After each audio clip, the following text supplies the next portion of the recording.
Bonjour et bienvenue sur Storylifique, le podcast 100% outdoor. Je suis Anne B et je te propose ici un extrait de l'épisode 110. Cet épisode fait partie d'une série sur le navigateur Yannick Busthaven qui vous propose de côtoyer au plus près un navigateur en préparation et en course pour le Vendée Globe, l'Everest de la voile. Je vous mets dans les notes les liens vers les épisodes pour retrouver l'interview de Yannick, celle de son préparateur physique Pascal Mas, celle du réalisateur Sébastien Blémont qui a fait un film autour de la victoire de Yannick sur le Vendée Globe 2020-2021. Et dans cet extrait de l'épisode 110, nous faisons la connaissance de son préparateur mental, Éric Blondeau, expert des mécanismes comportementaux et décisionnels dans les environnements à fort enjeu et entre autres de l'optimisation de la performance. Il nous explique ici son travail d'ostéo du cerveau, comment il motive ses athlètes ou plutôt pourquoi il ne les motive pas. On va apprendre à poser et à se poser les bonnes questions, ce qui permet de travailler les bons objectifs. Tout un programme. Et donc, je vais commencer peut-être par la question de ma petite fille pour demander d'expliquer un peu ton métier, comment tu pourrais l'expliquer, puisqu'il paraît que savoir expliquer simplement, c'est tout un art. Comment tu fais pour encourager les gens mentalement ? Alors, c'est une excellente question qui est en fait une très grosse illusion. La plus grosse illusion du monde, c'est de croire qu'on peut motiver les gens. Et donc, on peut pas... D'abord, dans son mot, dans sa phrase, c'est très intéressant. Il y a le mot « encourager ». Ça suppose que si je suis face à quelqu'un et que je dois l'encourager, c'est qu'il n'a pas suffisamment de courage lui-même. Donc, en fait, encourager quelqu'un, c'est rajouter de la peur. C'est-à-dire que j'ai peur qu'il ne soit pas assez puissant, donc je vais l'encourager. C'est-à-dire que j'estime qu'il n'est pas assez courageux lui-même pour trouver les propres ressources. Donc l'encouragement, pour moi, c'est totalement éloigné de la haute performance. C'est-à-dire que encourager quelqu'un, c'est parler que de soi. C'est-à-dire que je me mets derrière lui et puis je le supporte parce que je pense qu'il sans moi, il n'y arriverait pas. Donc déjà, on n'encourage pas les gens en haute performance, ça sert à rien, sauf pour se faire plaisir à soi-même. Et ensuite, deuxième clé, grâce à ta fille, c'est qu'on ne peut pas motiver les gens. La motivation, c'est un processus endogène. On peut les forcer à faire quelque chose ou on peut les dégoûter de faire quelque chose. Mais je ne peux pas motiver ta fille à étudier son histoire ou sa géographie.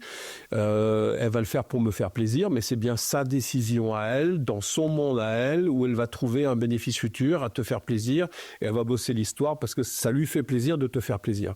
Mais donc, c'est une très grosse illusion de croire qu'on peut motiver les gens. Donc, la question est très, très pertinente. Premièrement, encourager, c'est nuisible, et croire qu'on peut motiver, c'est une illusion.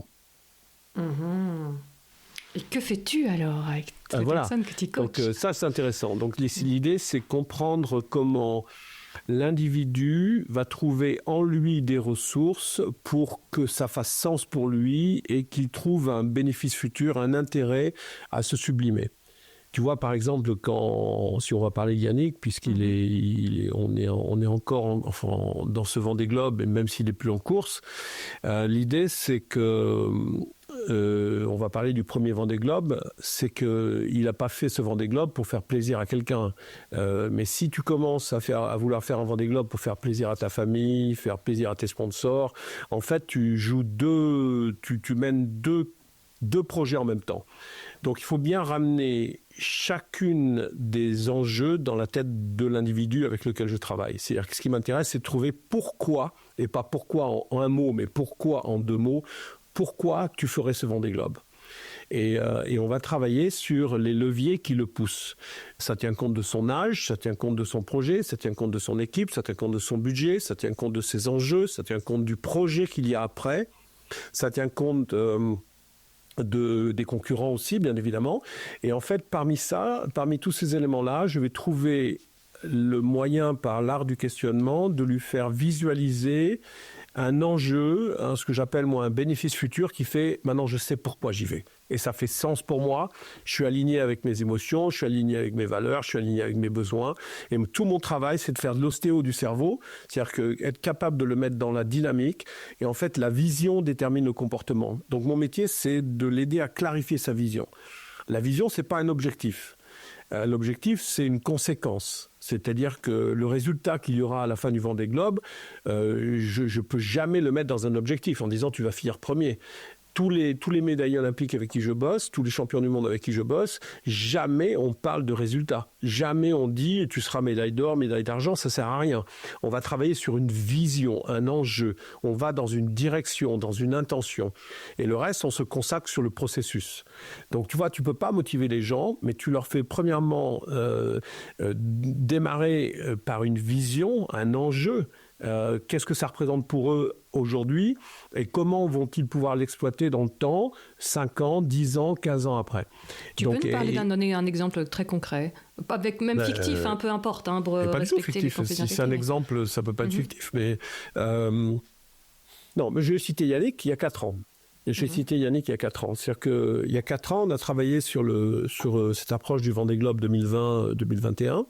Et en fait, si tu réduis la course à cette simple course, en fait, tu mets de la pression. C'est-à-dire que si tu dis il faut un résultat ou qu'est-ce que tu veux obtenir comme résultat, en fait, tu l'enfermes dans une course qui va durer 80 jours. Donc, plus il va s'approcher du résultat, plus la pression va monter parce qu'il ne va pas être aligné. En fait, c'est très scolaire, cette démarche-là.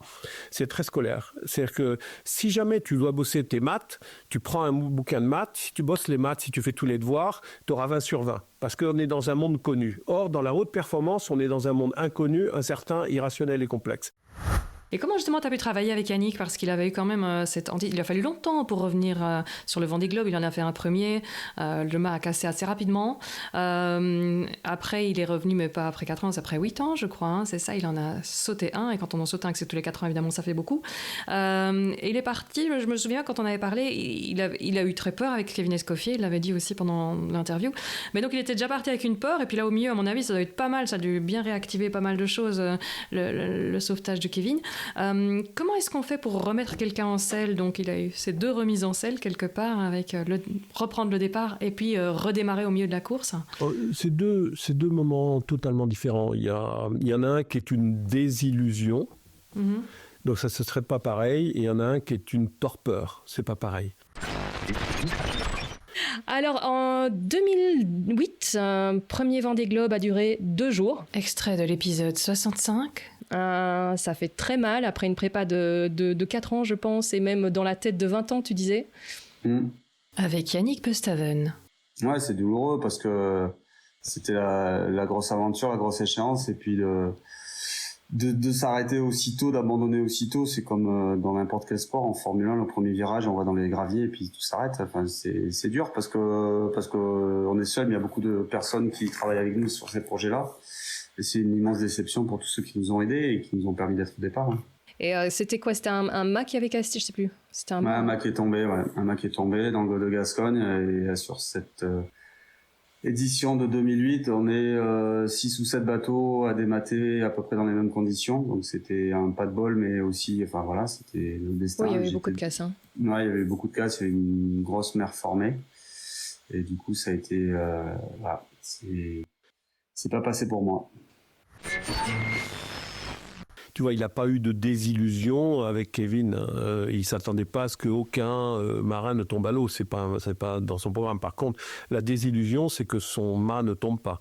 Et en fait, il a pété. Et donc, quelque part, tu as une désillusion. C'est-à-dire que tout le projet, justement, la vision que tu as d'un Vendée Globe ou d'un événement, d'un championnat ou d'une négociation ou même d'un travail, puisque ça touche les mêmes mécaniques dans le monde entier et dans tous les domaines, tu as une vision.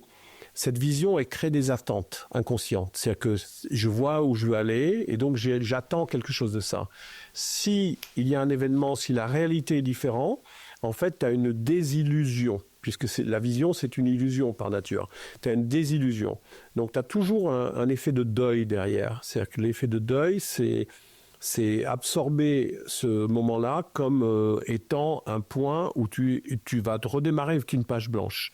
Et donc, dans le cas d'une désillusion, par exemple, on va travailler avec Yannick sur l'abandon, même s'il n'a plus envie de faire un autre Vendée Globe, il y a quand même une désillusion parce qu'on avait une illusion d'un vrai projet derrière.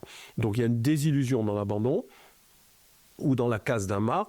Et donc, l'idée, c'est de dire maintenant, comment, avec quoi, qu'est-ce qu'on reconstruit, comment on en fait une belle histoire, qu'est-ce qu'on peut trouver de positif là-dedans, qu'est-ce qu'on a appris, comment cet apprentissage pourra servir à quelqu'un derrière, comment le transporter dans un système d'éducation pour des jeunes skippers, par exemple. C'est-à-dire que comment enrichir cette expérience-là.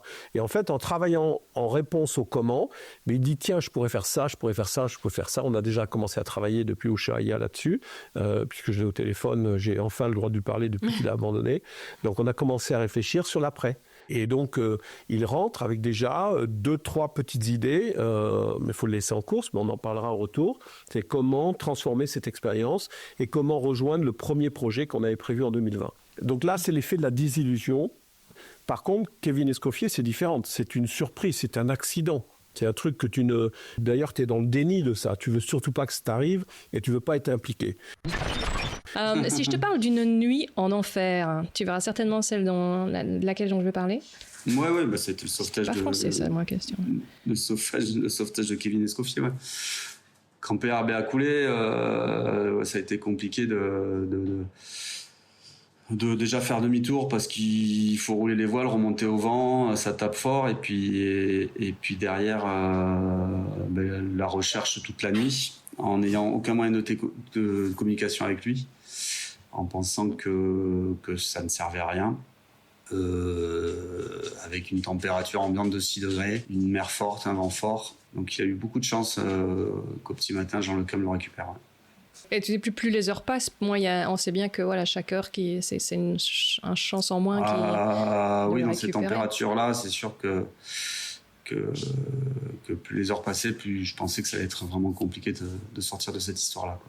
Ouais, tu as dit ça va être très dur déjà ça, et puis se remettre dans la course, parce que tout à coup, la course s'arrête complètement. Dans la tête, c'est clair que revenir avec un pot en moins, c'est juste pas envisageable. Donc, on a quelque part déjà éclipsé la course, et puis se remettre dedans, et il t'a fallu un petit temps.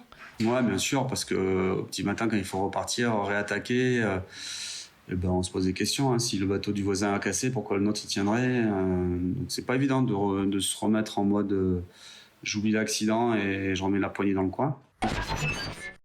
Donc là, il y a eu un grand moment, une fois le stress de l'annonce, une fois le stress d'avoir retrouvé Kevin, il y a en fait une autre décompression, mais qui n'est pas du tout la même, c'est celle d'avoir survécu. Si cet extrait t'a plu, on se retrouve tout de suite dans l'épisode 110.